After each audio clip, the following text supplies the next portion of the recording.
قل هو اللہ احد اللہ الصمد لم یلد ولم یولد ولم یکن له کفوا احد۔ آمنت باللہ، صدق اللہ مولانا العظیم۔ معزز و مکرم سامعین، کروڑا بار شکر ہے اس پروردگار عالم کا کہ جس نے آج کی صبح میں پھر سے زندگی عطا فرمائی اور ہمیں یہ سعادت اور توفیق دی کہ ہم اپنے پروردگار کے ہاں آ کر سجدہ ریز ہوئے۔ سورہ اخلاص، اس کا شان نزول اس طرح سمجھیں کہ نبی اکرم صلی اللہ تعالی علیہ وآلہ وسلم نے جب مشرکین بالخصوص قریش مکہ کو بت پرستی سے روکا اور فرمایا کہ یہ بتوں کی پوجا جو ہے نا، یہ شرک ہے، اللہ کی عبادت کرو، ہمارا خالق و مالک، ہمارا معبود اللہ ہے۔ تو طرح طرح کے سوالات تھے ان کے، عجیب و غریب۔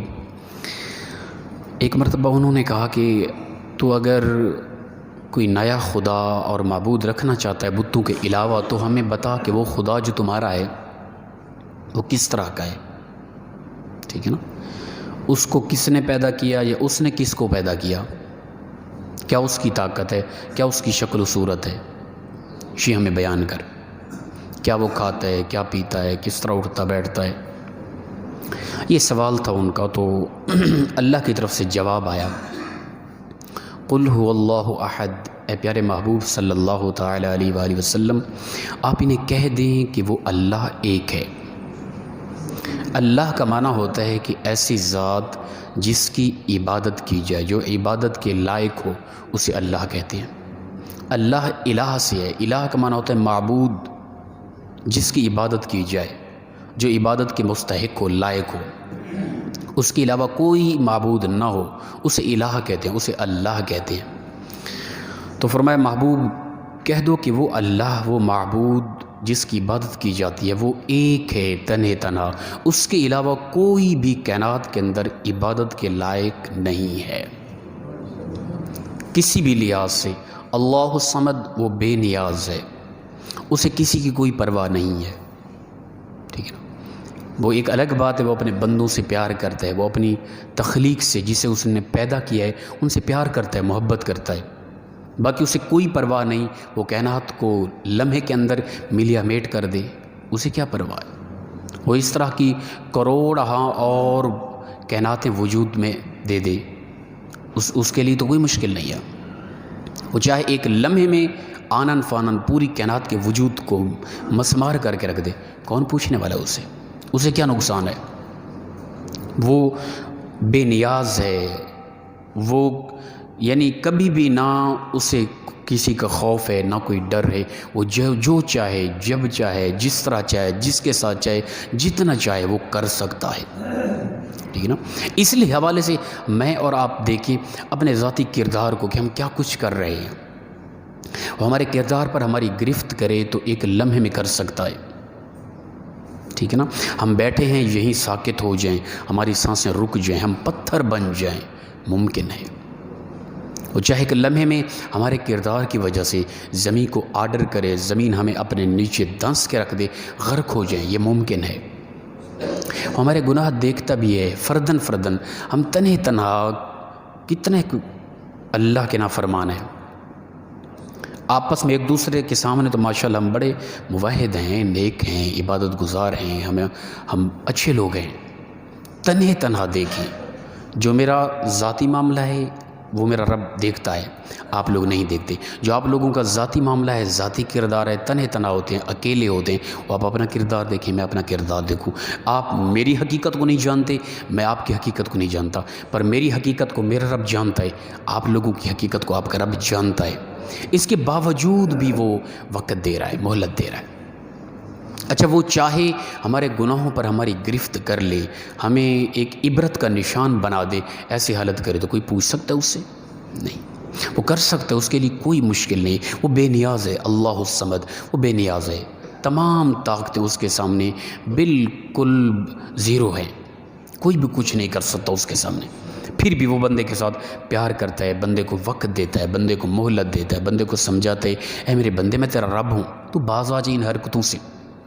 تو وہ اللہ ایک ہے، عبادت میں اس کا کوئی ہم اثر نہیں، عبادت کے وہی لائق ہے، اس کے علاوہ کوئی بھی عبادت کے لائق نہیں ہے۔ انسان ایک تو ہے نا کہ محض جنہوں نے انبیاء کا انکار کیا مشرک ہوئے، بالکل ہی کافر ہوئے، بت پرست ہیں اس طرح کے لوگ، اور کچھ لوگ انبیاء کو مان کے کافر اور مشرک ہوئے ہیں، کتابوں کو بھی مانا، انبیاء کو بھی مانا صحیح، پر اس طرح مانا جو ان کا مزاج مانتا تھا، جو ان کی طبیعت کہتی تھی۔ کچھ لوگوں نے یہ کیا کہ انبیاء کے انداز ظاہری کو دیکھا کہ نبی تو کھاتا بھی ہے، نبی تو پیتا بھی ہے، نبی تو چلتا بھی ہے، اٹھتا بیٹھتا بھی ہے، شادیاں بھی کرتا ہے، بچے بھی ہیں، معاملات بھی ہیں، لین دین بھی ہیں، تجارت ہے، سب کچھ کرتا ہی ہے، یہ تو بالکل ہماری مثل ہے۔ اسی پر انہوں نے فوقیت دی، انہی چیزوں کو جب بھی بیان کیا، نبی کی بشریت ہماری مثل ہے، جب بھی بیان کیا بھی نبی ہماری طرح کھاتے پیتے ہیں، جب بھی بیان کیا ان کا وہ ظاہری معاملات جو نبی اپنی امت کی سبق کے لیے، امت کی زندگی کو بہتر کرنے کے لیے سمجھاتے رہے، انہی کو صرف محض اپنی تقریروں میں، اپنے عقائد و نظریات میں انہی کو رکھا۔ ایسے لوگ گستاخ ہوئے، ٹھیک ہے نا، جنہوں نے صرف نبی کے ظاہری معاملہ جو امت کے لیے سبق تھا کہ کیسے جینا ہے، کیسے اٹھنا ہے، کیسے بیٹھنا ہے، کیسے شادی، کیسے بچوں کی تربیت، کیا کچھ کرنا ہے، وہ نبی کا ایک کردار جو تھا، ظاہری اعمال جو تھے ان کو دیکھا اور اپنے ساتھ موازنہ کیا، وہ لوگ منافق ہو گئے، گستاخ ہو گئے۔ کچھ لوگ اٹھ کھڑے ہوئے، انہوں نے اللہ کے نبی کی ان ظاہری معاملات کو نہ دیکھا، انہوں نے دیکھا کہ اللہ کا نبی یہ تو مردے زندہ کر رہا ہے، اللہ کا نبی ہے یہ تو اشارے کرتا ہے، چاند سورج ستارے پلٹ جاتے ہیں، ان کے اشاروں سے اپنا درخت سجدہ کرتے ہیں، چرند و پرند آ کے سجدے کرتے ہیں۔ صرف انہی باتوں کو دیکھا، دیکھ کر خدا مان بیٹھے، مشرک ہو گئے، ٹھیک ہے نا۔ یہ دو طبقے، ایک طبقے نے محض انبیاء کے ظاہری معاملات کو دیکھ کر اپنے ساتھ موازنہ کیا، منافق ہو گئے، نبی کی جو شان ہوتی تھی ان کا انکار کر بیٹھے، کافر ہو گئے۔ ایک طبقہ اٹھا، اس نے صرف نبی کی جو شانیں تھی اور خاص معجزات تھے ان کو مد نظر رکھا، کہا یا یہ تو خدا ہے یا خدا کا بیٹا ہے، مشرک ہو گئے۔ اور بہترین موحد لوگ وہ جنہوں نے دیکھا یار کھاتے پیتے بھی ہیں، چلتے پھرتے بھی ہیں، معاملات بھی ہیں، لین دین بھی ہیں، اور پھر دوسری طرف نظر کی، کمال ہے ہر طرف سے، معجزات اس طرح ہیں، ادھر دیکھیں تو دل کرتا ہے اسے خدا کا بیٹا کہہ دے، بندہ دل کرتا ہے خدا کہہ دے، پر دوسری طرف دیکھیں نہیں، خدا کھانے سے پاک ہوتا ہے، خدا پینے سے پاک ہوتا ہے، خدا بولنے سے پاک ہے، خدا اٹھنے بیٹھنے سے پاک ہے، خدا نیند کرنے سے پاک ہے۔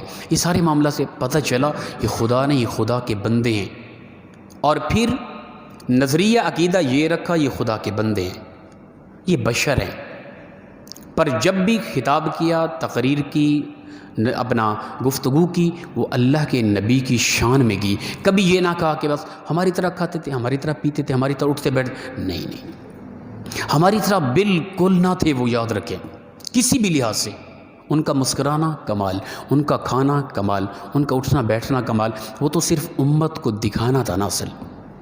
جب یہ معاملات دیکھیں گے تو ایمان والوں کی مین علامت ہے، جب وہ دیکھیں گے ان کا اٹھنا بیٹھنا، کھانا پینا سب کچھ، یہ اس لیے اس کا موازنہ صرف یہ اس انداز سے کریں گے کہ اللہ کے نبی کے یہ سارے انداز ہمیں سبق کے لیے ہیں، ہمیں سبق مل رہا ہے۔ یہ نظریہ رکھیں گے کہ اللہ کے بندے ہیں، خدا نہیں ہے، یہ خود عابد ہیں، معبود نہیں ہیں، یہ محتاج ہیں، یہ ہر لحاظ سے اللہ کے برابر کسی کے مددگار نہیں ہے، ٹھیک ہے نا۔